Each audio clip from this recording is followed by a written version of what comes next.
Bueno, esta es la clase sobre el sector externo y sector financiero de la economía. Bienvenidas, bienvenidos. La puesta en escena me gusta mucho. Vamos a compartir pantalla y contarles un poco qué estamos viendo. Acá, sí, muy bien. Acá está, sector externo.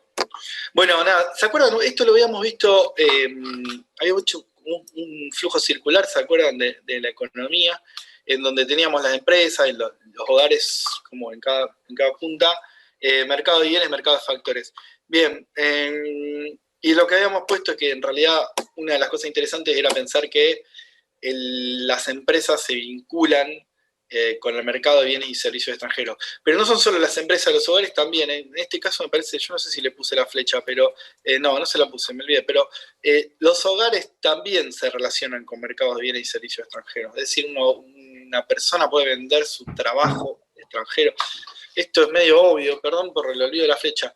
Y lo interesante era recordar acá la cuestión de flujo nominal y flujo real. Recordemos que el flujo real es la oferta tanto de bienes y servicios de las empresas como de los servicios que proveen los hogares, básicamente el trabajo, pero no únicamente el trabajo, sino también el capital que es propiedad de los hogares, ¿sí? Porque, bueno, eso es real. O sea, los factores son reales, el trabajo, la tierra, el capital es real, lo nominal es el flujo inverso, es la retribución a cada uno de esos factores, que siempre es en dinero. Las empresas venden bienes y servicios y ese es el flujo real y lo nominal es lo que vuelve. Esto lo dimos, le dedicamos casi media clase la otra vez, así yo paso de acá, simplemente recordar un poco a qué nos vamos a enfocar ahora, tratar de entender un poco la cuestión de la relación internacional, o un poquito, más que algo muy básico sobre las relaciones internacionales desde un punto de vista económico. Nada más. Vamos a hablar de qué es la balanza de pago, cuál es la estructura, cuáles son las transacciones económicas que se registran en las cuentas de la balanza de pago, quiénes se benefician y quiénes se perjudican con la devaluación y cómo repercuten la devaluación en los precios del mercado interno. Esto es lo que vamos a ver a continuación. Nada, chicos, esto es la balanza de pago. De esto queremos hablar. ¿Qué es la balanza de pago? ¿Qué es un estado contable estadístico? Lo puse así porque es como que me gusta ponerlo, pero básicamente es un resumen, es una cuenta, ¿sí? Es una cuenta. ¿Se acuerdan que habíamos hablado de las cuentas nacionales? Esto vendría a ser las cuentas internacionales. Se resumen las transacciones entre residentes y no residentes que se registran en términos de flujo. ¿Qué es todo esto?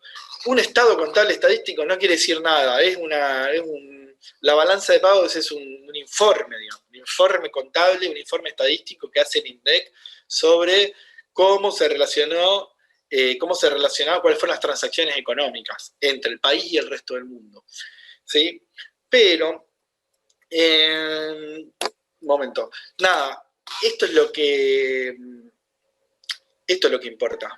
Saber qué es la balanza de pago, nada, un estado contable estadístico. ¿Qué es un estado contable estadístico? No es un informe económico, llamémosle, que saca todo lo que el Estado lleva, digamos, una cuenta que se lleva como para saber un poco cuáles son las transacciones entre un país y el resto del mundo. Esto lo hacen todos los países, básicamente. Todos los países tienen su balanza de pago y es eso, la balanza de pagos es un informe económico, que se hace también trimestralmente y se saca un resumen anual. En términos de flujos, quiere decir que lo que importa es lo que entra y lo que sale. En flujos es como una oposición a stock, que nosotros no dimos esto, pero lo importante es que el flujo, piénselo como un fluido, digamos, lo importante es que lo que se registra no es lo que entró una vez y se quedó, sino lo que está entrando y saliendo permanentemente. En ese sentido es un flujo. O sea, en la balanza de pago, una cuestión, por ejemplo, viene una empresa extranjera a la Argentina e invierte. Cuando viene e invierte y trae la guita, se registra en la balanza de pago. Ahí se registra, va a la balanza de pago. Ahora, de ahí al futuro ya no va más a la balanza de pago. Aunque la empresa extranjera siga operando en el país, ya no entra en la balanza de pagos. Entra en el momento que pasa, en el momento del flujo, en ese momento se registra. Y en ese momento se anota y se ve la operación. Lo importante de la balanza de pago, en última instancia, es que es un instrumento que nos permite ver la relación económica entre un país y el resto del mundo, ¿sí? Un estado contable estadístico, un resumen de las transacciones entre el país y el resto del mundo. Pero, y acá hay unas cuestiones más técnicas que me parece las voy a saltear, pero básicamente Se los explico no para que lo sepan, sino para que se tenga en cuenta. Esto no lo anoten. Tiene un método de registro devengado. Quienes hayan ido a una escuela comercial saben lo que es devengado. Devengado es el momento que se anota. En el momento que se anota, que se hace la transacción, pero no en el momento que se paga o se cobra. ¿Sí? Se devenga quiere decir que se registra la transacción. ¿Cuándo se registra la balanza de pago? Cuando se firma el contrato, en última instancia, no cuando se paga. ¿Sí? Yo te voy a, cuando salen las mercaderías, vendo, una empresa exporta, en el momento de la exportación entra en la balanza de pago, no cuando se paga esa exportación o cuando se vaya a cobrar si una empresa argentina, ¿se entiende? Se valoriza a precios de mercado. Esto es interesante porque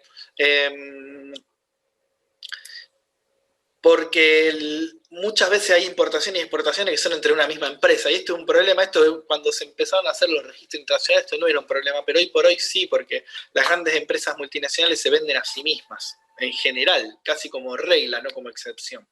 Entonces, por poner un ejemplo práctico, General Motors, que está acá en Alvear, cerca de Rosario, le vende...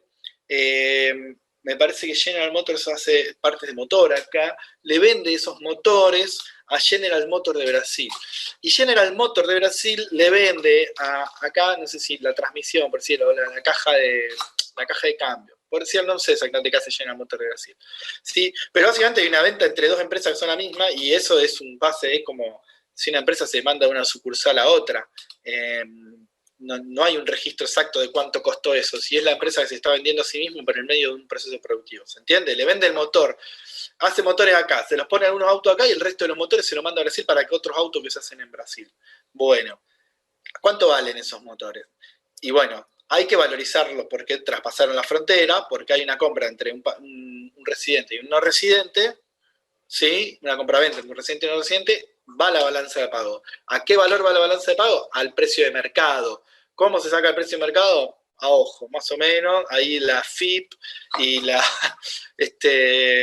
y la dirección de aduana dicen, bueno, y mirá, un motor más o menos vale 35.000 pesos, qué sé yo. Así que vos vendiste un motor, esto. ¿Y cuánto lo va a declarar General Motors? No me importa. Si General Motors dice que no cuesta nada, si lo manda gratis, si se lo manda de cortesía porque es su propia empresa, pero en la balanza de pago lo vamos a poner como si fuera una exportación de Argentina a Brasil por 35.000 pesos por motor.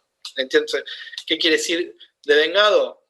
Que se hace en el momento de la exportación. ¿Qué quiere decir valorización a precio de mercado? Que lo que importa para la balanza de pagos es cuánto valdría la cosa o cuánto vale la cosa real, digamos. O sea, el valor de mercado, no el valor, eso es el valor a precio de mercado, es el valor al que se hace una transacción regular, normal, digamos. Entonces, bueno, eso. Entonces, ¿qué se anota? Se anotan las transacciones entre residente y no residente. El concepto clave acá es residente y no residente. ¿Sí?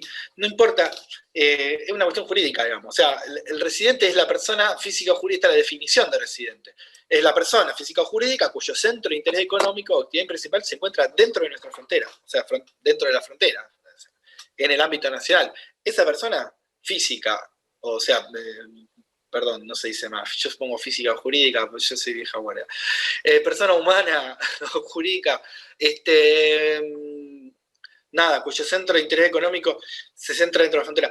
Perdón, estaba diciendo, es el residente. Y la transacción ocurre cuando hay, en el caso de las personas físicas se va a considerar residente si permanece o tiene intención de permanecer en el país por un año, esta es la definición, o más.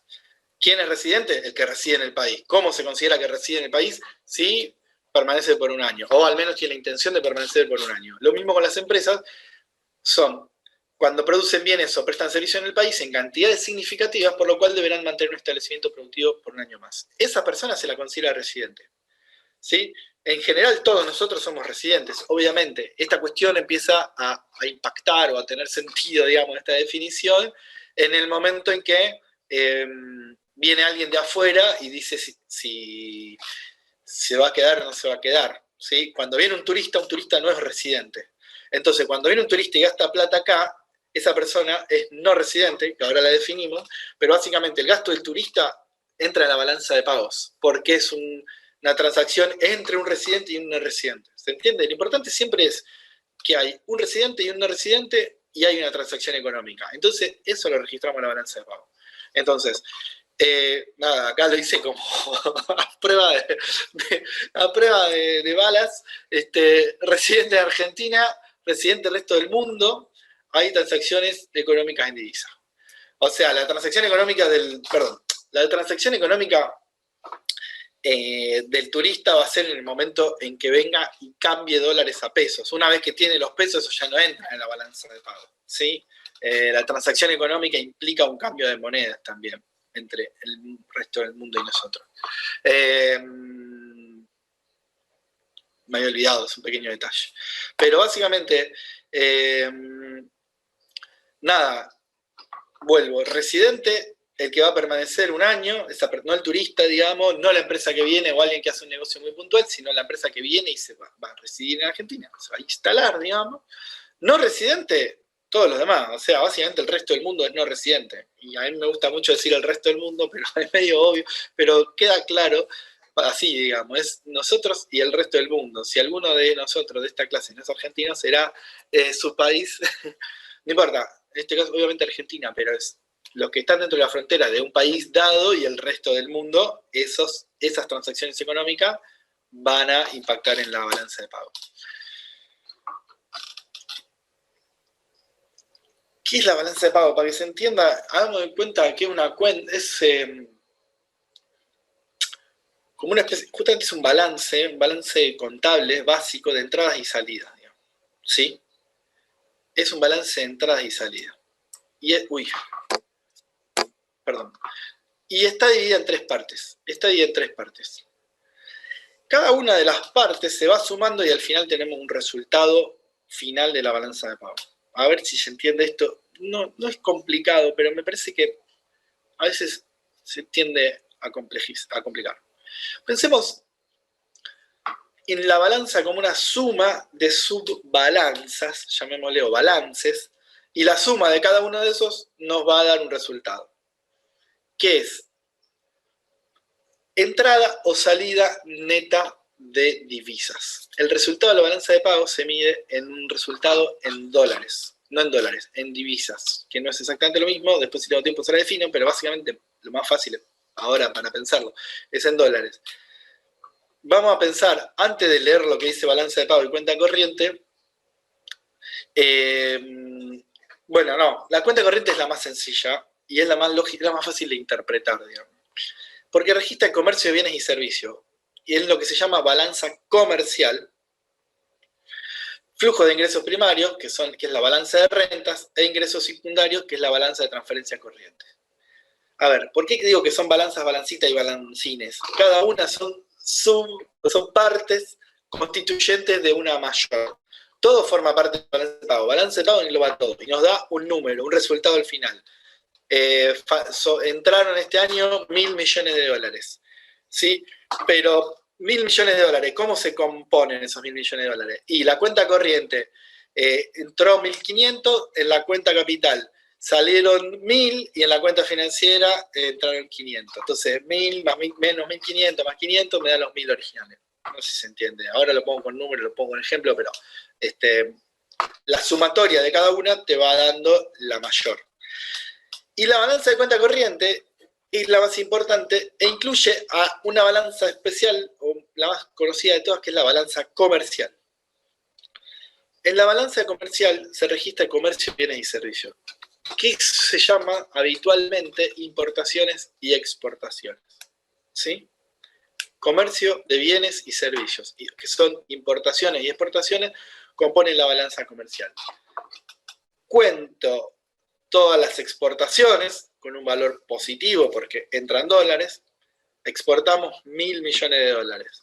Cuento todas las importaciones, importamos 800 millones de dólares. Resultado de la balanza comercial, 200 millones a favor. ¿Sí? Ahora, esos 200 millones los sumo, lo voy a tener que sumar con la balanza de renta, que va a tener un flujo de entrada y salida similar, y voy a contar cuánto me da. Lo mismo con la balanza de transferencias corrientes y ver cuánto me da y cuánto no. En definitiva, la balanza de cuenta corriente va a ser la suma del resultado de la balanza comercial, de la balanza de renta y de la balanza de transferencia. Y eso me da el resultado de la balanza de cuenta corriente. No sé si me siguen, porque estoy siendo medio, me parece un poco enredado, pero lo interesante es pensar siempre que hay operaciones entre residente y no residente de diferente índole. A ver, perdón, el chat. Cuando sale superávit y déficit, ¿sale de ese monto final? Sí, exactamente. Lo que pregunta es así. El superávit o el déficit se va a dar en cada una de las balanzas y en la final también. A ver, vamos a llamar superávit del balance de pagos cuando haya más entradas que salidas de dólares al final de todas las cuentas. Ahora vamos a ver cómo se hacen bien las cuentas. Y vamos a llamar déficit o superávit comercial al resultado de la balanza comercial. Si hay más exportaciones que importaciones, si vendo más de lo que compro, tengo superávit comercial. Si, por el contrario, hay más importaciones que exportaciones, si entra más de lo que sale, si compro más de lo que vendo, tenemos déficit comercial. Entonces, puede haber déficit comercial, pero puede haber superávit de ingresos primarios, puede haber superávit de transferencia y en definitiva puede haber superávit de cuenta corriente. ¿Se entiende? Como depende de las cuentas, cuánto ven los números de cada una de las cosas, vamos a tener un resultado de cada uno. ¿Bien? Entonces, el superávit o el déficit no es absoluto, sino que vamos a tener superávit, vamos a tener déficit en cada una de las balanzas. Bien. Lo mismo, hasta acá me interesa, la más importante de toda la balanza comercial, es la que cuenta exportaciones e importaciones de bienes y servicios. ¿Sí? Es la más importante no solo en cantidad, sino que es la más conocida y es en general de la que se habla en todas partes, pero no es el balance de pago. El balance de pago es la sumatoria de todas estas cosas, La más importante es la comercial, las otras también son importantes, pero esta es la más conocida además, porque es la que se habla todo el tiempo. Cuando hablamos de exportar, estamos hablando de exportar bienes y servicios. En general, no estamos hablando de transferencia de capital o cuenta financiera, etc. ¿Sí? Bien, recordemos, bienes y servicios que se comercian entre residentes y no residentes. Exportar es un residente vendiéndole algo a un no residente. Una empresa argentina que produce zapatillas y las vende al Brasil está exportando y eso va en la balanza comercial. Esa misma empresa, tiene que traer desde Chile algún químico para hacer pegamento para esos zapatos, eso va también en la balanza comercial en la parte de importaciones. ¿Sí? Ahora voy a detallar un poquito más qué son las rentas y qué son las transferencias. Pero recuerden, las transferencias, ¿se acuerdan que lo habíamos hablado cuando hablamos del Estado, cuando decíamos que eran las transferencias? Son cosas sin contrapartida. ¿Sí? Las típicas transferencias son las remesas. ¿Escucharon alguna vez hablar de las remesas? Las remesas son plata que le manda en general una familia que está fuera del país a una que está adentro. A eso le llamamos remesa, pero puede ser una familia que esté acá con una familia que esté en otro lado. Típicamente hay muchos latinoamericanos viviendo en Europa, los europeos les mandan hay latinoamericanos que parte de esa familia vive en Europa, esa persona que vive en Europa le manda una remesa a la familia que quedó en el país latinoamericano, eso entra en el balance de pago porque hay una transacción, en este caso no es estrictamente comercial, sino que es una transferencia sin contrapartida, pero atraviesa la frontera. Un residente con un no residente le está mandando guita, es todo el balance de pago. Esto acá en Argentina no es tan importante, aunque las remesas son importantes. En general Argentina manda más remesas, es decir, son los inmigrantes que vienen a Argentina los que remesan al exterior. Tampoco es un número muy significativo. En otros países es muy significativo. En México, por ejemplo, que tiene prácticamente unos 10 millones de ciudadanos que viven en Estados Unidos, esta cuestión de la transferencia corriente se vuelve el ítem número 1 del balance de pago. Es fundamental. En México, contar dólares que vienen de Estados Unidos, que se mandan de a puchito, de a 100 o de 200, desde familias que están en Estados Unidos a las que quedaron en México. Otro país que pasa lo mismo es Ecuador, que también tiene cientos de miles de personas viviendo en España, etc. La cuenta capital, bueno, hasta acá la cuenta corriente. Ahora voy un poquito más en detalle, pero lo importante del avance de pago es entender cómo se va armando, se van armando el resultado a partir de la suma de diferentes cosas. En la cuenta capital se registran las transferencias de capital y la adquisición y disposición de activos no financieros no producidos. ¿Qué son no financieros, no producidos? Un activo no financiero es justamente un activo que no es un bono, una acción o algo así, sino que es un activo, una cosa en general. Es la compra de tierra, cuando viene un extranjero y compra tierra, o cuando se compra una embajada o algo por el estilo, es un activo no financiero y no producido. Es eso, es la compra de tierras, porque si no, serían activos producidos. En este caso, los activos no producidos son las tierras. Esto no hay mucho, digamos, esto es la compra de tierras, la compra de embajadas, no es una cosa importante. Lo importante sí es la cuenta financiera, porque acá entra la cuestión de la deuda. Así que bueno, ahora vamos a darle un toque a esto, para que se entienda. El resultado de la cuenta corriente, ¿sí? Se suma al que es el saldo del intercambio de bienes y servicios, ingreso por renta, ingreso por transferencia corriente. O sea, vemos bienes y servicios, la llamada balanza comercial, vemos el ingreso de renta, vemos esto nos da un resultado de la cuenta corriente, positivo o negativo. A eso le sumamos el resultado de la cuenta capital, ¿sí? Que es muy poco, en general no es mucho, es el saldo de operaciones y adquisición y disposición de activos no financieros producidos, lo que dijimos recién. Y a este resultado lo llamamos necesidad de financiamiento externo. ¿Por qué le llamamos necesidad? En realidad no tiene necesariamente que ser una necesidad de financiamiento externo. Suele ser en Argentina necesidad de financiamiento externo si es negativo, digamos. Si no se llama posibilidad de financiamiento externo. Pero en general es necesidad de financiamiento externo. La suma del saldo de cuenta capital y cuenta corriente como resultado de la necesidad de financiamiento de un país en el periodo analizado, ¿sí? A esto se suman errores y omisiones y esto nos da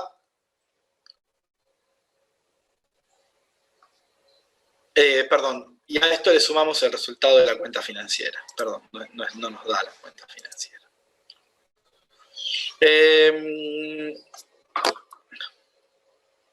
Ahora tengo dudas de esto, por no repasar bien. Sol capaz me puede ayudar. Pero lo que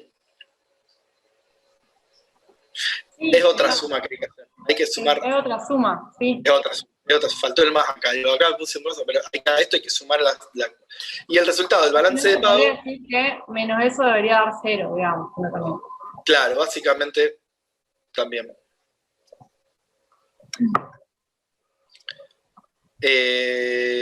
Porque ahí, digamos, en el resultado de ese también está la variación de las reservas internacionales. En definitiva, lo que termina pasando es que eso impacta en las reservas internacionales. Por eso, ahora lo explico mejor, porque ahora lo tengo a continuación. Pero, para no embarullarme acá. Y para ir un poco más, avanzar con esto. Esto un poco lo que exporté, esto se lo expliqué recién. Simplemente entender un poco, se los leo para que quede un poquito más claro. Bienes y servicios son bienes, son importaciones y exportaciones. Esto es lo que les dije recién. Así se compone, perdón. Esto es la composición de la cuenta corriente. Esta es la composición de la cuenta corriente.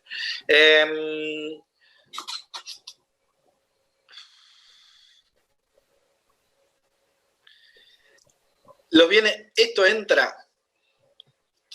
bienes y servicios entran en la cuenta corriente. El ingreso primario es el ingreso, o sea, es la entrada de plata, pero vendría a ser o bien básicamente las remuneraciones o las ganancias, digamos. O sea, los salarios o las ganancias que se dan entre residentes y no residentes también entran en lo que llamamos el ingreso primario.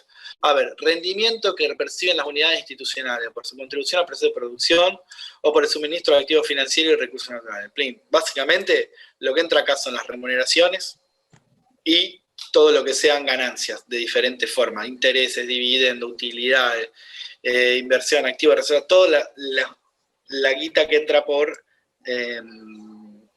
rendimientos o por ganancias y que es a través del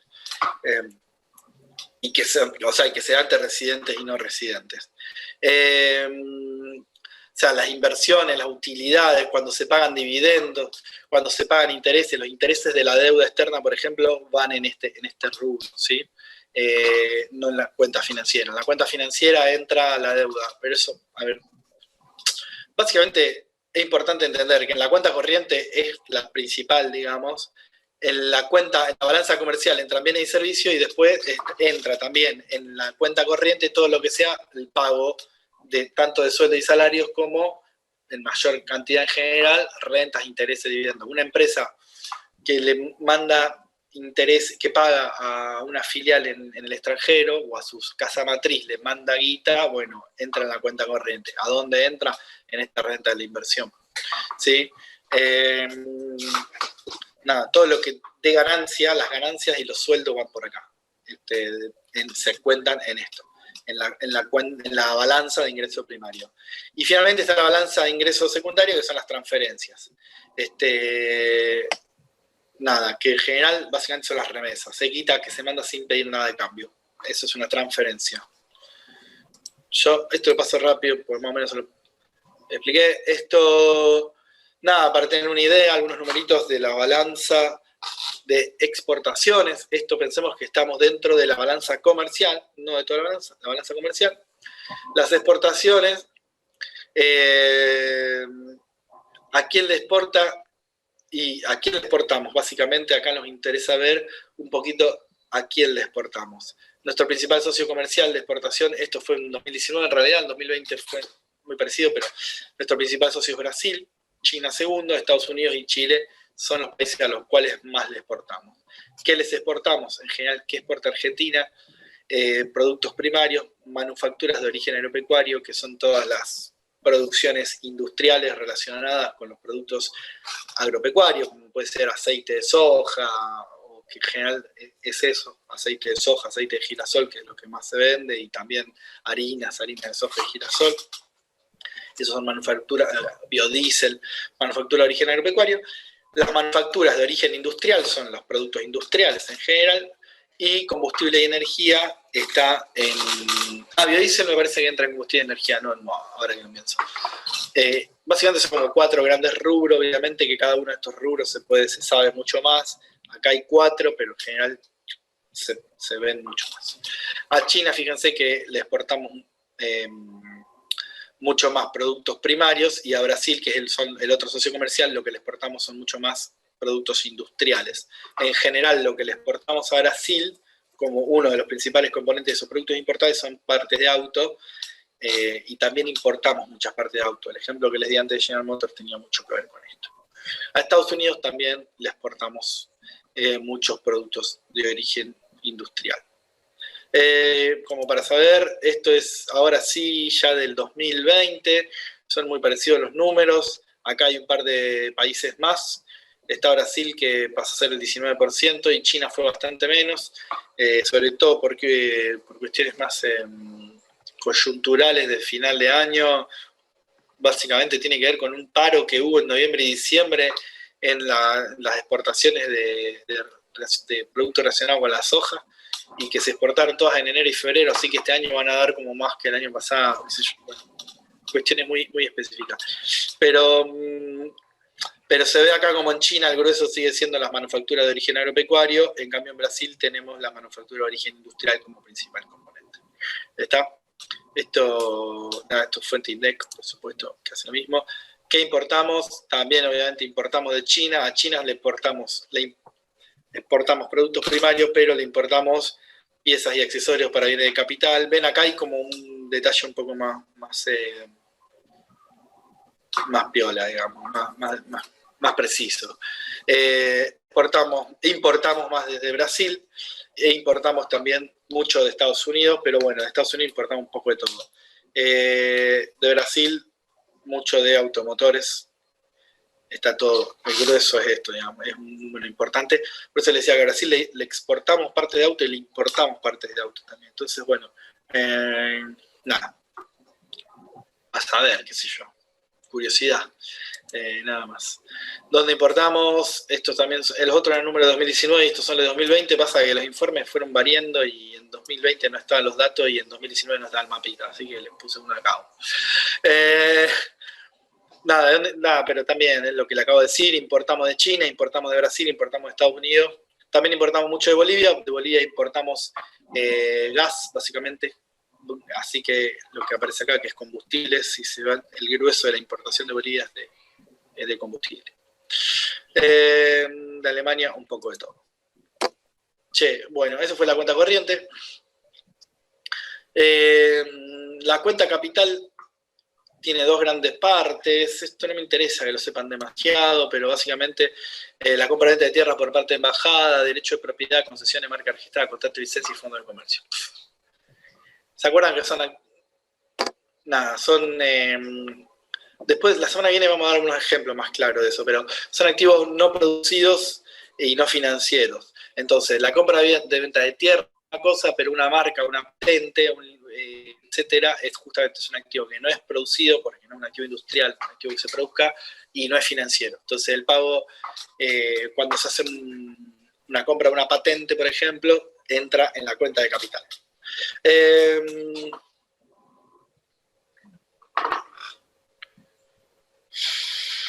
Nada, transferencia de capital.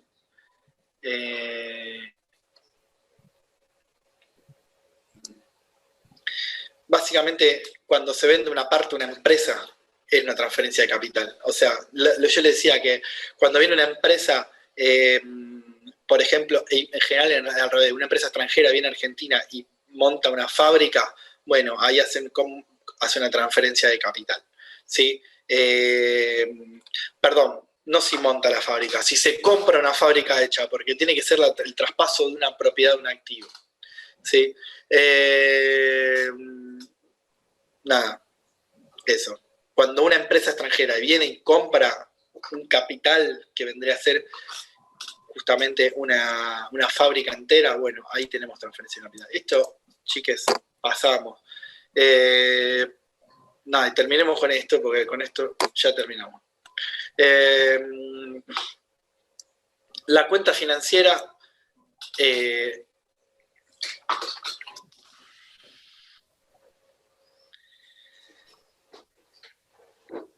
básicamente en la cuenta financiera lo que vamos a ver son las inversiones, digamos, las inversiones financieras. Ahí las vamos a ver en esta cuenta que es la cuenta financiera.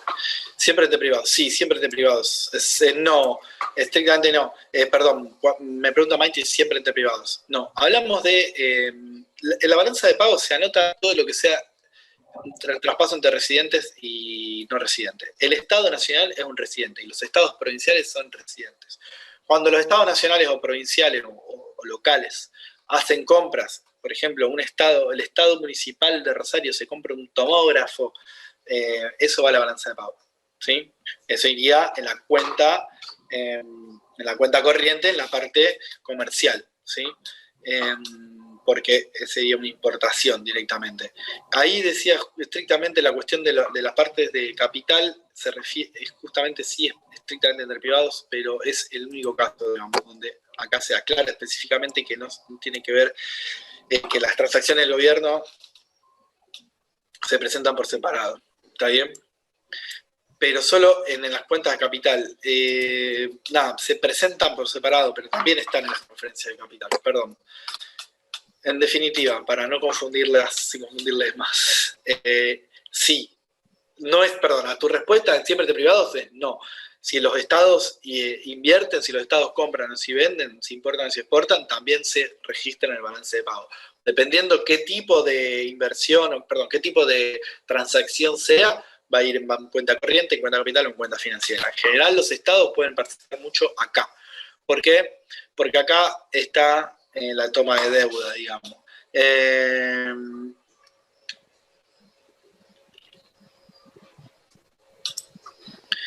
Nada, básicamente acá se anotan las inversiones financieras de diferentes tipos. En definitiva, no me importa mucho, me importa que sepan que son las inversiones financieras y la toma de deuda externa hasta acá. Cuando se toma una deuda, se anota en la cuenta financiera. Básicamente, si el Estado toma deuda externa, que es el grueso, pero también cuando los privados toman deuda externa, viene a la cuenta financiera. O sea, una empresa saca un crédito, esto es muy típico, una empresa multinacional saca un crédito en un banco en Nueva York. una empresa grande viene, va a Nueva York y saca un crédito, bueno, eso se va a meter en la cuenta financiera. El pago de los intereses va a ir en la cuenta corriente, porque pero el pago es raro, porque el pago de intereses va en la cuenta corriente y el achicamiento del capital de la deuda sí viene en la cuenta financiera. Es una forma, no los quiero meter mucho quilombo, simplemente saber que la parte, porque tampoco lo voy a preguntar tanto ni en el parcial ni en un final, simplemente es para que tengamos una idea, que todo lo que tiene que ver con deuda, inversiones financieras y reservas internacionales va acá. Entonces, en la cuenta financiera, que en definitiva es eso, son financiamientos, financiaciones, inversiones, cuando viene guita, préstamos, etcétera, viene todo acá. Nada, esta inversión no me interesa, que lo sepan, si quieren estudienlo, si está muy aburrido no se los voy a preguntar, ya se los digo, pero sepan que les puedo preguntar en todo caso qué pasa con una toma de deuda externa, cuál de las balanzas viene, va en la balanza financiera. Entonces, espero que les quede claro. A ver, un ejemplo en 2019. La balanza de bienes y servicios dio positiva 6.359 millones. ¿Qué quiere decir que dio positiva? Que se exportó más de lo que se importó, que se salieron bienes y servicios más de lo que entraron, o sea, que se cobró más de lo que se pagó. ¿Me explico? Estoy dando todos sinónimos. ¿Por cuánto? Por 6.359 millones. Ingresos primarios, ¿se acuerdan todo lo que es sueldo, pagos de ganancias, etcétera? Eso dio negativo. Eso quiere decir que a lo mejor los argentinos cobraron sueldos en dólares y qué sé yo, pero en la práctica lo que pasó es que muchísimas empresas locales, o sea, empresas residentes, mandaron guita hacia afuera, básicamente, o se pagaron ganancias. En general es eso, es que se mandó guita hacia afuera de empresas que tuvieron ganancia en Argentina y se la mandan a sus casas matrices. Bueno, ingresos primarios, ingresos secundarios es muy chico, les decía que son las transferencias. ¿Esto cuánto nos da? 2.984. ¿Sí? Esta suma de 6.359 menos 316 más 240, saquen la cuenta, da 2.984. A esto se le suma la cuenta capital, que ya les dije que es bastante chiquita en general, fíjense los números de las cuentas corrientes, de los ingresos primarios, etcétera. Y estos son los resultados, ni siquiera son los números.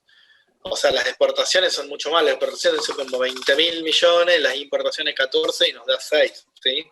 Bueno, y la cuenta capital 25, o sea que 2.925, 3.009 es la necesidad de financiamiento.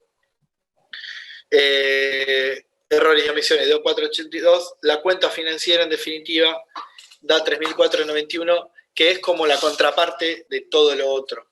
Es un poco lo que decía Sol. Si yo sumo a todo lo anterior, la cuenta financiera va a tener que dar 3.491. No sé si lo estoy explicando bien. Sinceramente me siento un poco confundido con esto.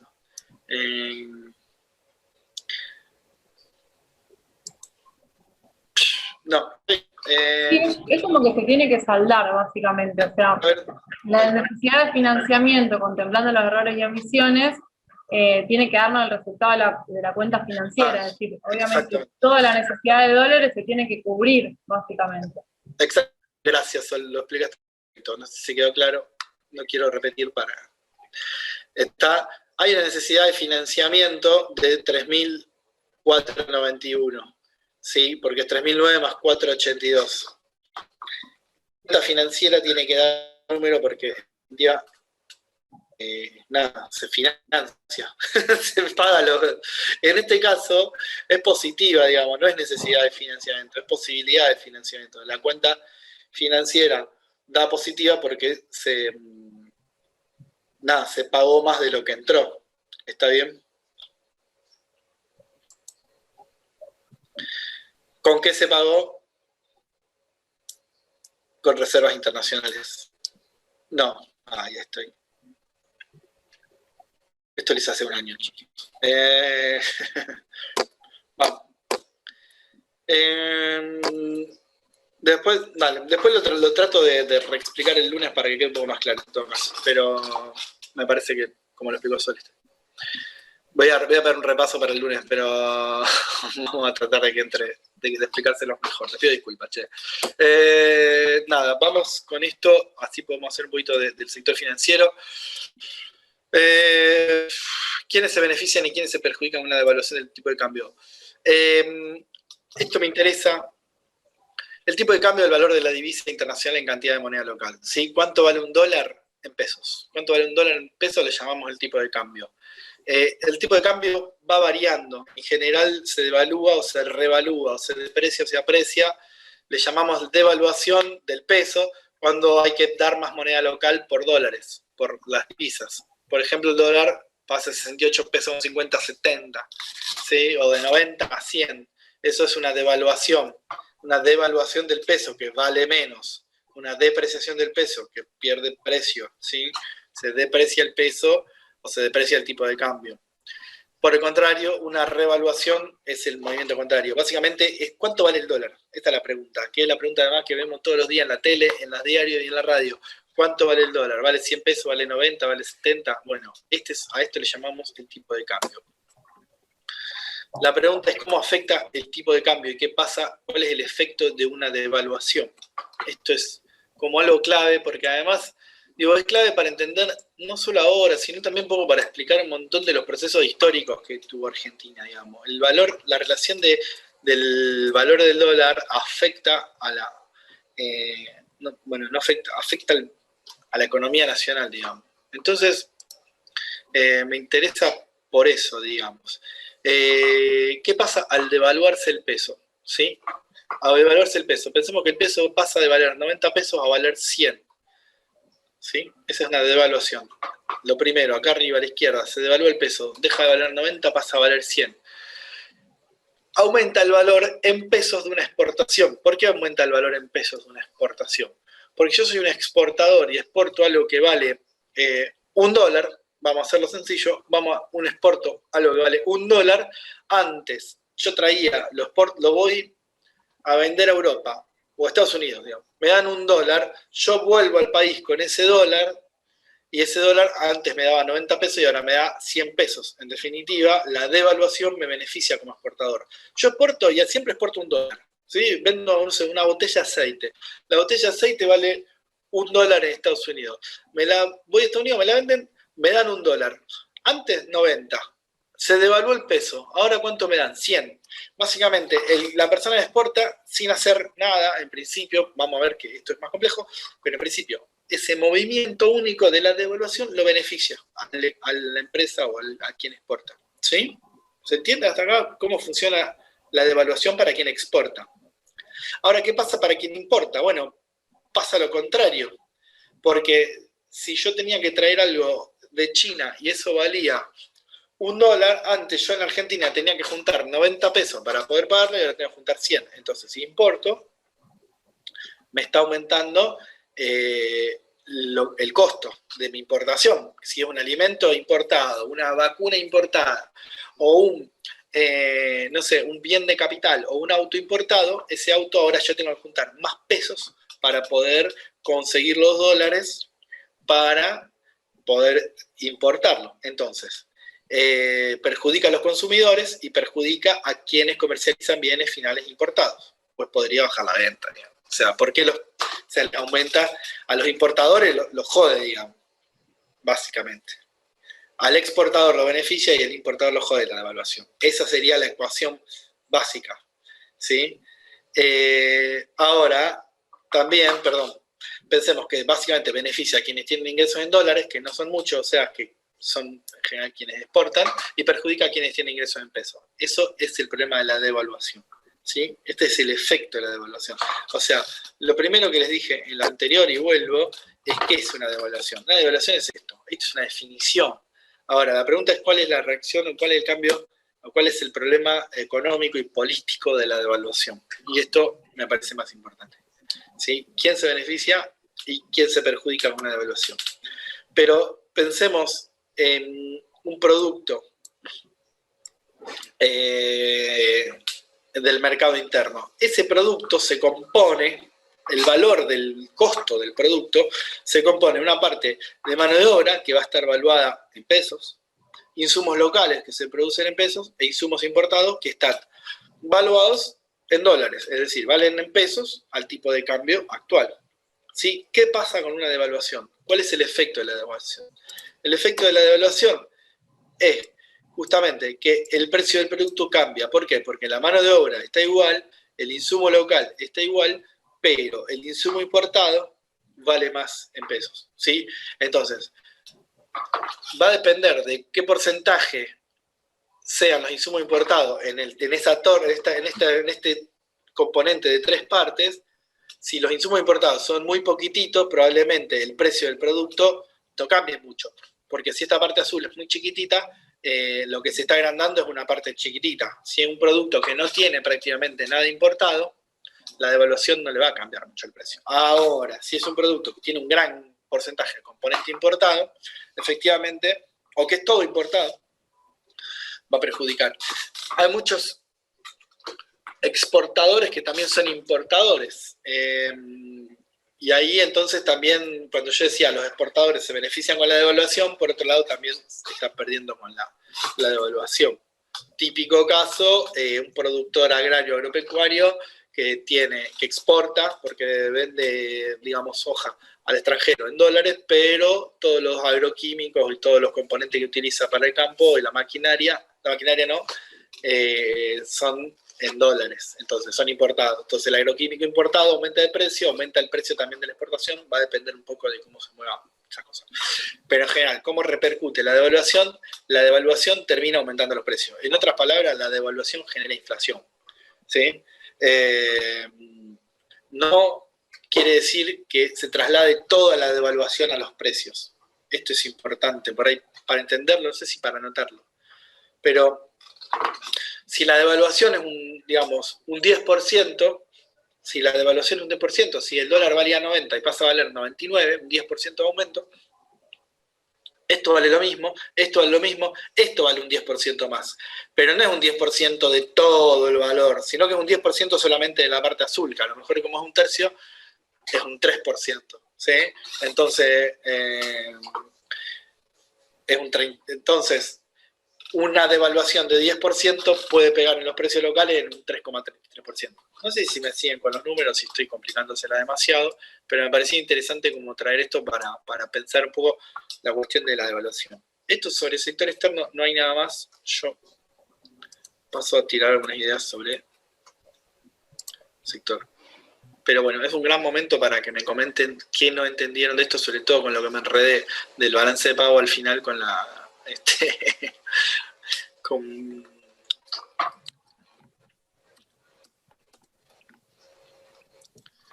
Profe. Sí, te escucho. Yo lo que entendí bien todo lo de la estructura de la balanza, lo que no terminé de comprender bien es dentro de la cuenta corriente lo que vendría a ser la parte de ingresos primarios, tipo las remuneraciones y las rentas, como que no terminé de comprender. Sí, está bien. Bien, es una balanza de interacciones o transacciones entre residente y no residente. Un ingreso primario puede ser un sueldo. Si alguien, por ejemplo,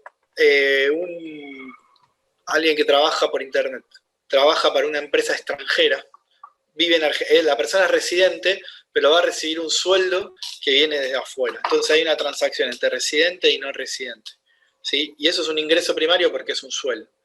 Entonces, eso se pone en la balanza de ingreso primario. ¿Qué se pone? El valor de ese sueldo, que entró en dólares, a lo mejor le pagan, no sé, $1.000, bueno, esos $1.000 se ponen en la balanza de pago. Cuando yo cobro un sueldo a fin de mes, o alguno de ustedes que trabaja cobra un sueldo a fin de mes, no va a la balanza de pagos, porque a mí me paga un residente y yo soy residente, ¿sí? Si un residente y un residente se pagan a sí mismos, eso no va a la balanza de pago. Cuando un residente le paga a un no residente o viceversa, ahí entra en balanza de pago. Ingreso primario son sueldos, entonces hay que pensar un caso de un sueldo entre un residente y un no residente, ¿sí?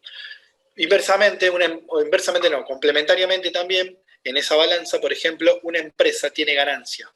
Una empresa que es extranjera pero que es residente. La Coca-Cola, por decir, no sé, la General Motors, que la nombramos antes. General Motors de Argentina. Es una empresa de capital norteamericano, pero es residente de Argentina. Está acá hace 20 años y no se va, digamos. ¿Está bien? Tiene ganancia y le sobra guita a final de año y le sobra hace $1 millón. Y ese $1 millón se lo manda, esa ganancia se la manda a la empresa General Motors en los Estados Unidos. Eso hay un residente y un no residente, ¿sí? Porque está General Motors Argentina, que es una empresa, General Motors Estados Unidos, que es otra empresa, hay $1 millón que traspasan la frontera simbólica, digamos. Entonces, eso va a la balanza de pago. ¿A dónde va? A la balanza de ingresos primaria, ¿sí? En general es mucho más común este segundo ejemplo que el primero. Es mucho más común empresas extranjeras mandando plata a sus propias contrapartes en otras partes del mundo que esto de los sueldos. No hay mucha gente que trabaje hacia el extranjero. Sí lo hay, pero en definitiva tampoco es tanta guita. Ponle que hay 10.000 personas o 100.000 personas en Argentina que hagan ese trabajo, sigue siendo, no sigue siendo tanto. Pero bueno, nada, y después, nada, eso. El apunte que dije que no era válido. No dije que no era válido, perdón.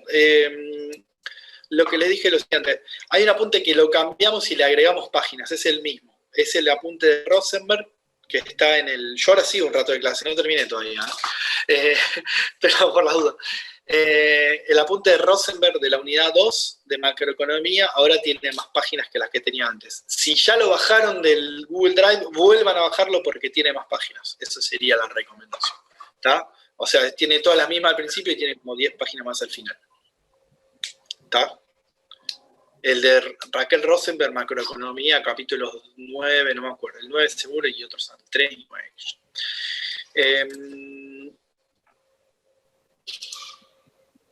Sigo para hacerlo. Yo quería hacer cortito esto, no voy a hacer una locura de sector monetario, voy a preguntar un poquito qué es dinero, o encajes bancarios y teoría cuantitativa, en PIN, cortito. Chicos, nos interesa saber un poco algunas funciones del dinero. Esas son definiciones, son interesantes porque, perdón, yo paso de tema, ya arranco con otro porque este es el último tema de la unidad y lo quiero cerrar, así tenemos tiempo el lunes y martes de hacer repaso. Pero, nada, quería hablar del dinero y un poco del sector monetario en Argentina y sector financiero y de qué hablamos cuando hablamos de monetario y financiero. No es muy largo este tema, es cortito, lo que me importa está en este PowerPoint y también es importante, no nos vamos a alejar de lo que está acá, aunque en el libro haya más cosas, primero y principal. ¿Cuáles son las funciones del dinero? El dinero se define, ¿qué es dinero, digamos? Porque esta es una pregunta que, nada, es una pregunta casi filosófica, no es filosófica, pero es como preguntarse qué es el dinero, porque a lo largo de la historia muchas cosas han actuado como dinero, pero bueno, en general el dinero se define por características, que son estas tres. Es algo que nos va a servir como medio de pago. Eso no es obvio, chicos, a ver, es un medio de pago, sirve para pagar, básicamente. Algo que me sirve para pagar es dinero. ¿Todo lo que me sirve para pagar es dinero? No, el dinero me sirve para pagar, pero además sirve para referenciar, es la unidad de cuenta, es la unidad en la que se miden. La ves como, así como el sistema métrico mide la altura, la distancia, las cosas se cuentan o se miden en dinero. Cuento y digo, esta taza vale tantos pesos. Bueno, vale tantos pesos, lo cuento en dinero, lo cuento en pesos. Me sirve para contar y para medir. Entonces, es la unidad, digamos, del dinero. Es como el metro, es como el kilogramo, etc. Y finalmente es algo que sirve como reserva de valor. O sea, hay algo, llamémosle, no pensemos en los billetes, sino pensemos en algo que me sirve para pagar, me sirve para contar o para pensar cuánto valen las cosas y me sirve para guardarlo y que eso sea una reserva de valor, un valor generado de alguna manera. Cuando yo tengo algo que llamo dinero, lo guardo en esa forma, ¿sí? Bien, en general el tema es que si yo guardo dinero y hay inflación, o sea, aumenta el valor de todas las cosas, no se estaría reservando tanto el valor. Básicamente, yo tengo 1.000 pesos hoy, pero de acá a un año me los guardo, digo, acá hago una reserva de valor y me guardo 1.000 pesos, de acá a un año con esos 1.000 pesos, yo no reservé el valor estrictamente porque puedo comprar bastantes cosas menos, porque hay inflación. Pero más allá de eso, así definimos el dinero por estas funciones. Eso primero. Y segunda definición, como más desde otro punto de vista, básicamente el dinero es un crédito.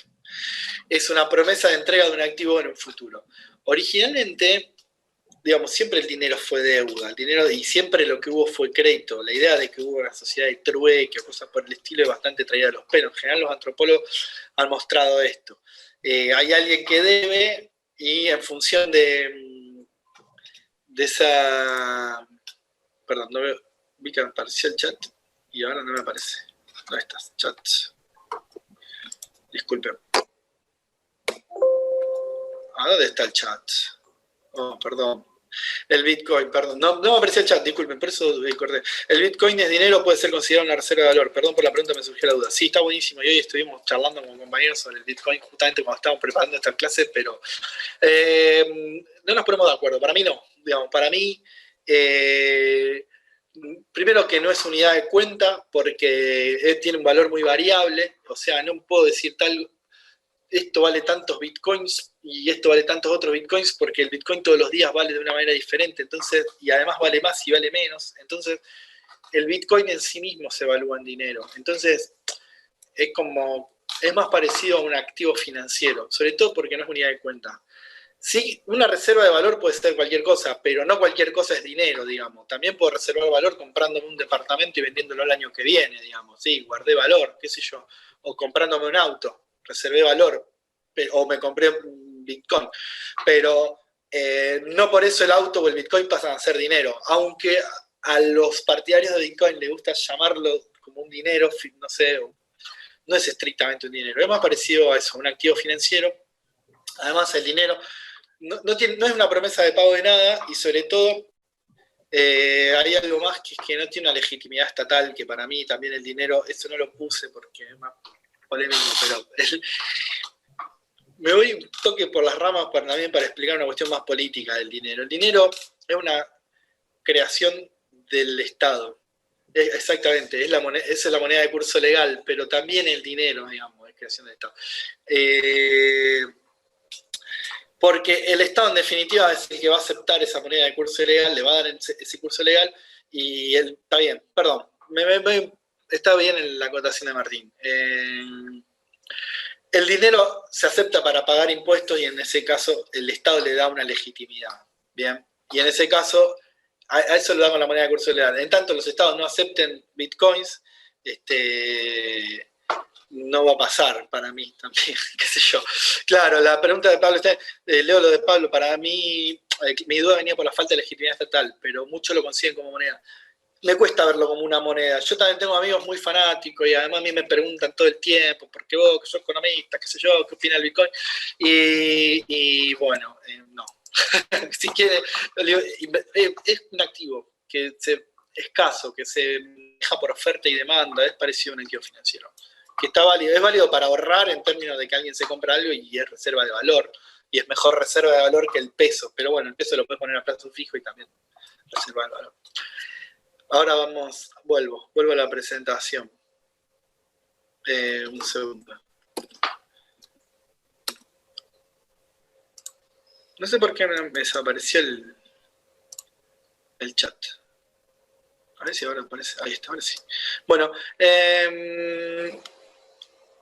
nada, también digo, es otra concepción de dinero, el dinero como un crédito. Originalmente, para pensarlo, digamos, es más fácil, pero ya no es así. Era un crédito contra reservas de oro o de alguna moneda o de algún metal precioso, ¿sí? Alguien tenía oro y le daba, digamos, un banco, pero podríamos pensar a una persona, tenía oro y hacía un pagaré, algo decía esto vale tanto oro. Entonces esto vale, no sé, un peso de oro, un peso de lo que pesa de oro. Esto es un peso, otro peso de oro, bueno, ¿sí? Te doy mi peso en oro. Bueno, este peso de oro, cuando vuelva, vos me vas a dar lo que pesa este oro, digamos, 1 gramo de oro, lo que sea, un peso, una medida de oro. Una libra de oro, por ejemplo. ¿Vieron? Todas las monedas están relacionadas con medidas de peso también, en general. No todas, la mayoría, los nombres de las monedas, me refiero. Una libra de oro. Bueno, había un crédito, digamos, una promesa de que en el futuro yo puedo ir con este billete y alguien me iba a devolver me iba a dar un cacho de oro, pero eso no existe más porque las monedas son inconvertibles, muchas no, prácticamente todas las monedas son inconvertibles, nadie puede ir al banco y decir deme el oro, los activos, la moneda extranjera que tiene, ya no existe más, básicamente son créditos inconvertibles, hay como una idea y en última instancia también está la legitimidad estatal que me garantiza que el billete vale en tanto el Estado me lo sigue aceptando para pagar impuestos. Ya ahí puse lo del patrón oro hasta la capilla, etc. ¿Cómo se crea dinero? Básicamente, nada. Perdón, ¿cómo se crea dinero? No, la función de los bancos. También esto es algo que le damos un poco de bola en la cátedra. Los bancos son intermediarios. Los bancos son intermediarios entre diferentes actores económicos que tienen diferentes necesidades con respecto al dinero. Hay hogares y empresas que necesitan dinero, ¿sí? Entonces van a tomar un crédito y hay hogares y empresas que les sobra el dinero, ¿sí? Que van a hacer depósitos. El banco lo que hace es canalizar o movilizar fondos desde los depositantes hacia los ahorristas. Perdón, depositantes y ahorristas sería lo mismo. Desde los depositantes o ahorristas hacia quienes lo necesitan para invertir o para consumir. Esa sería un poco la función general de los bancos. Es estrictamente así, hacen más cosas los bancos, no hacen únicamente esto, pero básicamente los bancos toman guita y la están prestando permanentemente. Y cobran una tasa de interés, que van a llamar tasa de interés activa en función para el banco, es un activo, digamos, la plata sobre la plata que tiene, van a cobrar una tasa de interés y van a pagar una tasa de interés que vamos a llamar tasa de interés pasiva. No importa, lo de activa y pasiva, para que se entienda. Sencillo, pero me parece que es algo bastante básico. Quien necesita un crédito, el banco se lo otorga y le cobra una tasa de interés. Quien va y deposita, el banco le paga una tasa de interés. Por lógica de cómo funciona el negocio bancario, el banco le cobra más a los que les pidió a quienes pidieron un préstamo de lo que le paga a los ahorristas, ¿sí? Esa diferencia entre las dos tasas de interés es lo que termina ganando el banco, ¿sí? El banco cobra caro, paga poco y con esa diferencia, no siempre, sino que en general son bastante cercanos esos márgenes, con esos márgenes gana plata. Entonces, básicamente, la tasa de interés en general, además, hay algo que es que está regulada por el Estado, por el Banco Central, que es quien pone, entre otras cosas, que hace, ahora les digo, la tasa de interés. Nada, básicamente, ¿qué hace el Banco Central?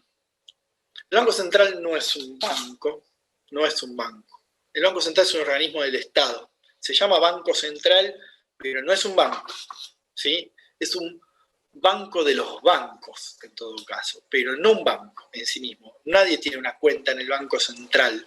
No confundir con el Banco de la Nación Argentina, porque el Banco de la Nación Argentina es un banco que se llama así, porque es el Banco de la Nación, pero es una cosa diferente del Banco Central.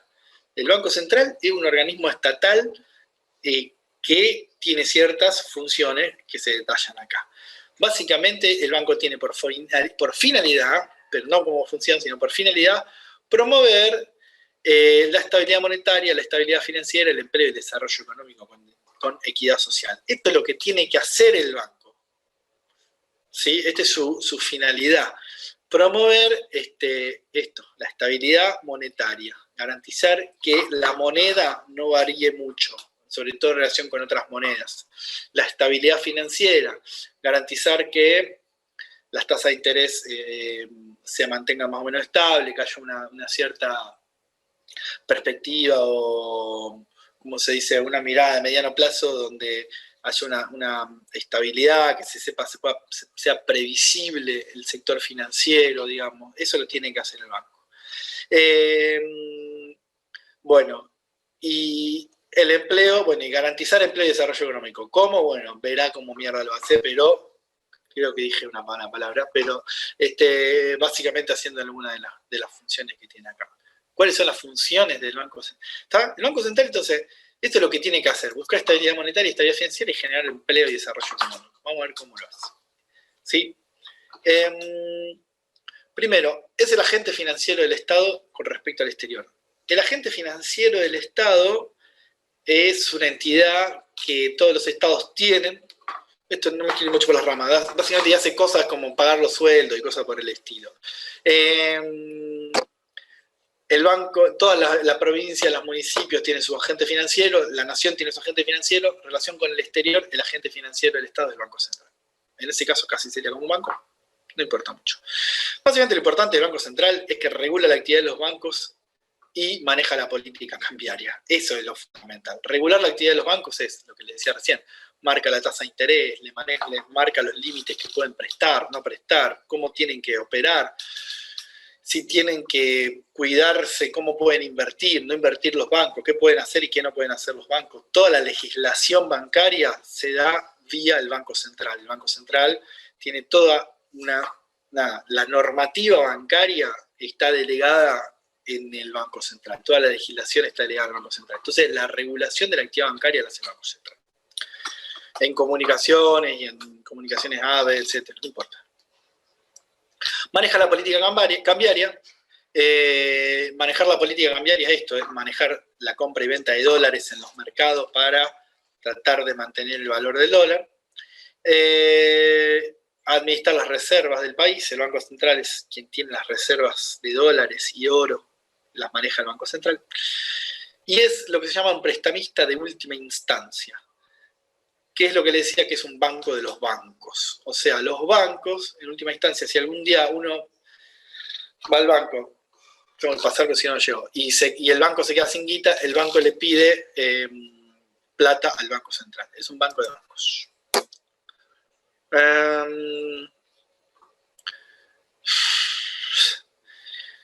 Nada. No. Sí. Nada. ¿Cómo se crea dinero? Y esto es... ¿Cómo se crea dinero? Hay dos formas de creación de dinero. La primaria la crea el Banco Central, literalmente imprime moneda. No la puede imprimir, no es que la imprime y la manda al mercado, sino que se la da al Tesoro Nacional. El Tesoro Nacional puede financiar el déficit del Tesoro Nacional. Cuando el Estado se queda sin plata, el banco puede financiarlo. En general no lo hace, sino que el Estado lo que hace es tomar un crédito con el Banco Central. El Banco Central ahí crea dinero también. No me quiero por las ramas. Pero básicamente la creación de primaria la hace el Banco Central. Y la creación secundaria son los bancos, con los créditos. Que esto suele ser lo más obvio, más importante. A ver, ¿qué es creación de dinero secundaria? Cuando yo voy al banco y pido un crédito, voy al banco, pido un crédito, el banco en ese momento me abre una cuenta, me da el crédito, me dice, bueno, toma acá, 100.000 pesos. Y me abre una cuenta, en una cuenta virtual, digamos, y me dice, acá tienes 100.000 pesos, y yo inmediatamente puedo ir y gastarlos, digamos. Esos 100.000 pesos no existían. En ese sentido hay una creación secundaria, porque no tiene que ver con que haya más moneda circulante, sino que hay una multiplicación del dinero. Ahora se los explico también con otro ejemplo del multiplicador bancario, pero básicamente, hay formas en las cuales los propios bancos, por su actividad, crean dinero. Es decir, recién veíamos que los bancos son como intermediarios entre quienes prestan y quienes son prestadores, entre prestadores y prestatarios, digamos, entre quienes necesitan el crédito y quienes sobra la guita. Bueno, sí, pero muchas veces el que necesita el crédito, el banco no tiene estrictamente la guita, sino que va y se la crea en el momento cuando esa persona le pide el crédito. Y después, en todo caso, la compensa o la achica y la elimina. Pero básicamente, en función de la capacidad de prestar que tenga el banco puede crear mucho dinero. Porque el banco no tiene que tener exactamente la misma plata que le depositaron que la plata que prestó. Esta es la clave del sistema bancario. El banco presta mucho más que lo que tiene. A ver, se lo voy a mostrar con un ejemplo. Los bancos le piden, los bancos centrales en general, le exigen a los bancos que guarden una parte, o sea, un porcentaje del total de los depósitos. ¿Sí? A ver, porque el banco básicamente podría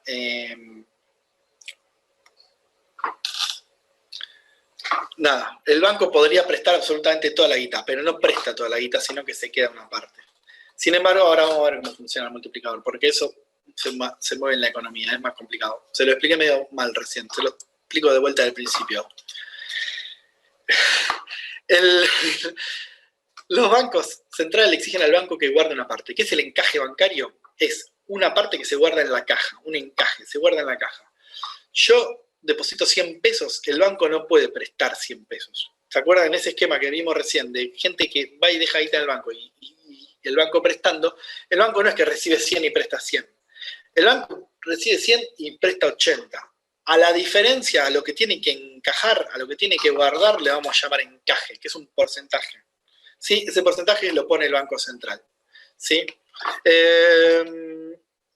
Eso sirve porque si viene gente a pedir la guita, algo de guita siempre tienen que tener el banco. Ahora, si todo el mundo al mismo tiempo va a pedir la plata, no está. A ver, ¿cómo funciona lo de los encajes bancarios? El multiplicador y la creación del dinero secundario. Esto creo que se los expliqué en algún momento con el multiplicador keynesiano, pero acá es más fácil. Acá vamos a empezar al revés, no de alguien que toma un crédito, sino de alguien que deposita. Vamos a empezar del otro lado. Una persona va y deposita en el banco 1.000 pesos. El encaje es del 0,2 o del 20%, ¿sí? O sea que el banco retiene 200 de los 1.000, el 20% de 1.000 son 200. Y el banco puede prestar 800. ¿Está claro el primer renglón?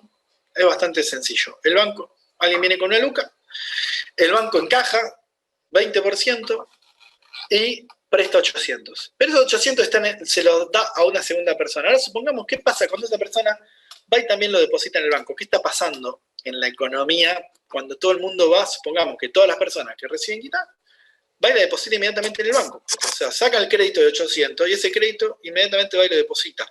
El banco dice, va, buenísimo, 800 pesos nuevos que me acaban de depositar y de los cuales yo me voy a tener que quedar el 20%, o sea, 160, y con esos 160 voy a poder prestar 640. Entonces, da un préstamo de 640 y una persona muy contenta saca un préstamo de 640 mangos y va y lo deposita en el banco y el banco dice, fantástico, acá hay 640 mangos nuevos, buenísimo. ¿Qué hago con estos 640? Me guardo el 20%, que son 128, y puedo prestar 512. Y da un préstamo de 512. Esos 512 se depositan, se guarda el banco el 20%, que son 102,40, y vuelve a prestar 409,60. Etcétera, etcétera, etcétera. Así al infinito. Al infinito no, sino una tendencia a cero.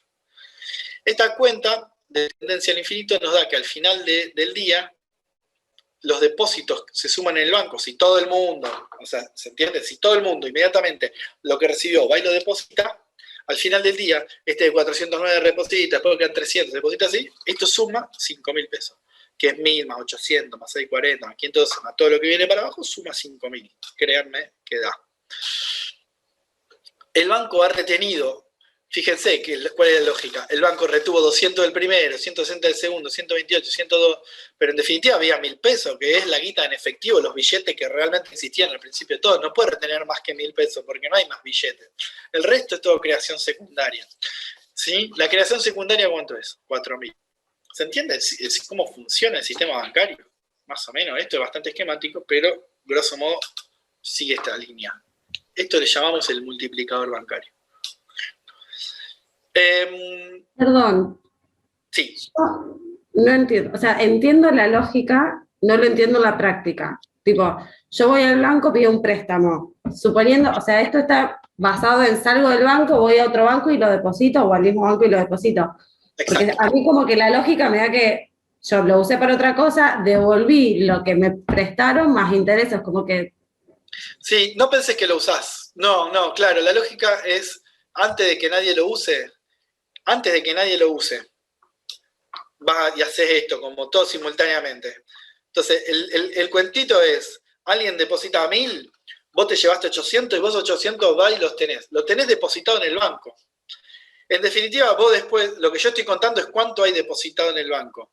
Después, si alguien lo usa o qué sé yo, no me importa. Lo interesante es pensar que mientras todo el mundo vaya depositando en el banco, el dinero se va multiplicando.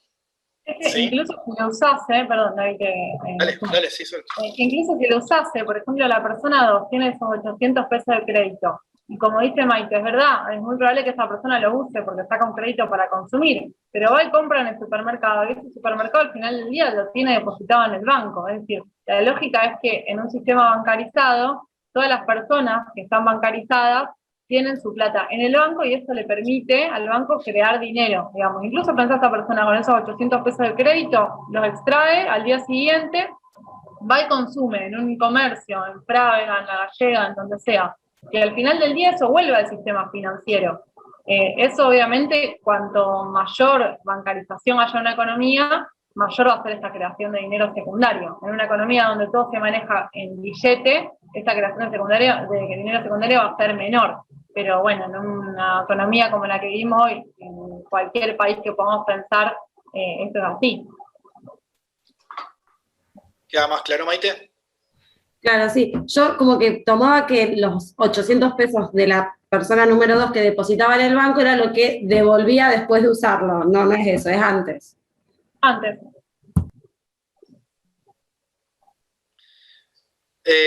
Claro, es antes.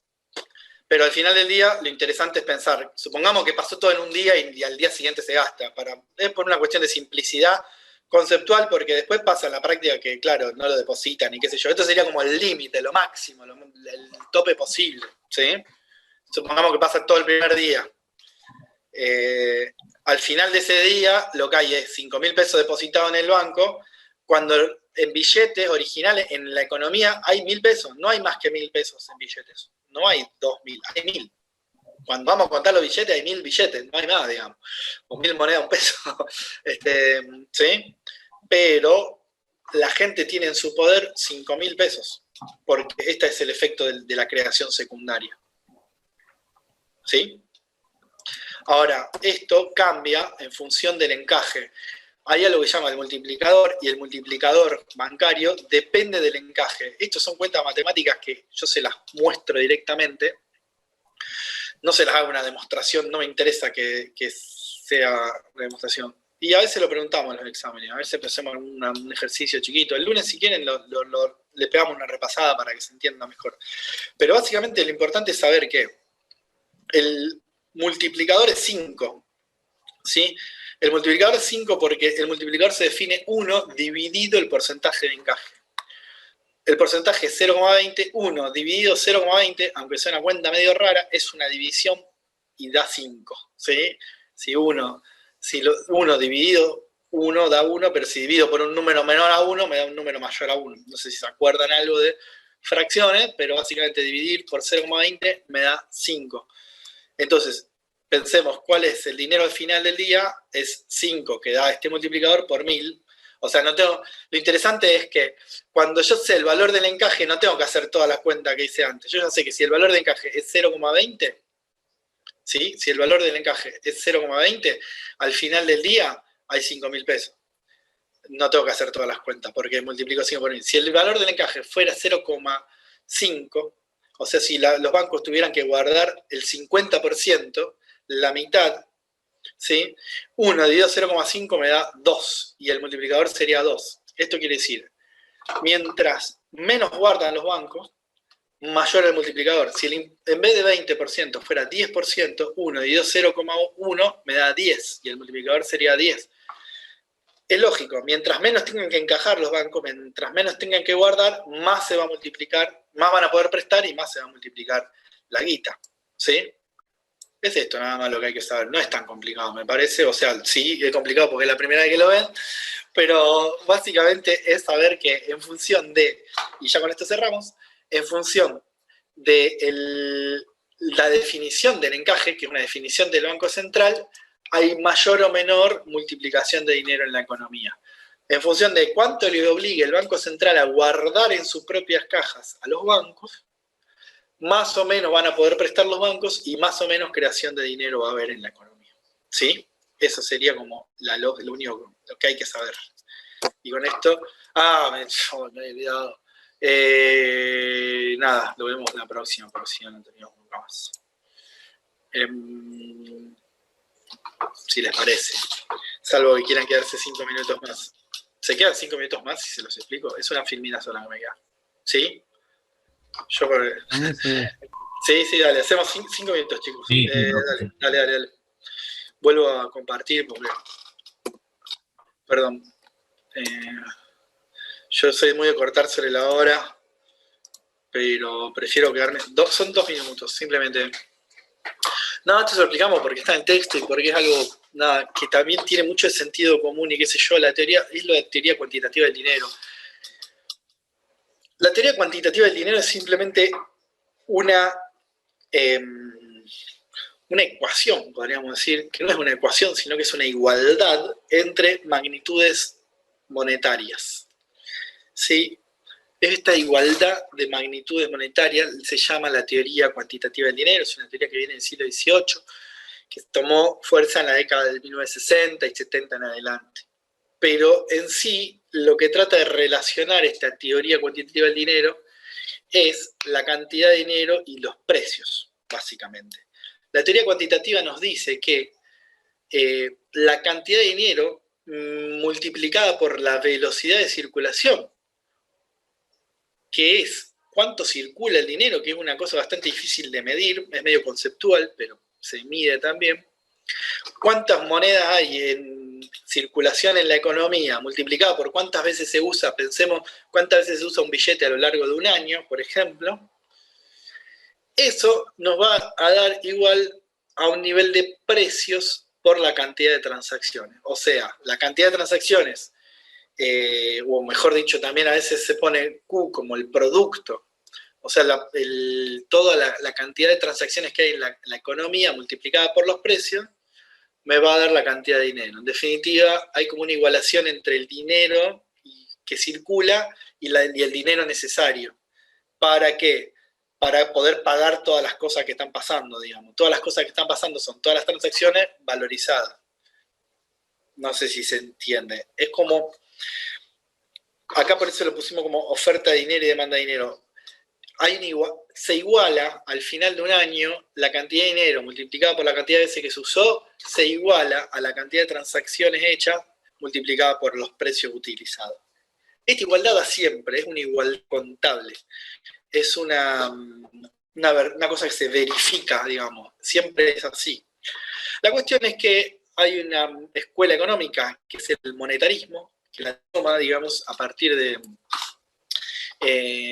Milton Friedman, de la década de 1960, donde toma esta igualdad contable y dice que si hay más monedas circulando, o sea que si aumenta, o sea que M por B, supongamos que M aumenta porque hay más dinero circulando, esto aumenta de un lado. Para que esta igualdad se mantenga, tienen que aumentar alguna de estas dos cosas. ¿Se entiende? Esto es una igualdad. Una igualdad, una ecuación muy básica, dos cosas, una igual a la otra. Si el lado izquierdo aumenta, porque alguno de los componentes aumenta, el lado derecho necesariamente tiene que aumentar. Entonces ellos van a decir, los monetaristas, si aumenta el dinero, o aumentan los precios, o aumentan las transacciones. Y entonces, en general, lo que van a decir es, si las transacciones no aumentan, si estamos en un estado de oferta estable o de producción, lo que va a terminar pasando es que la emisión genera inflación.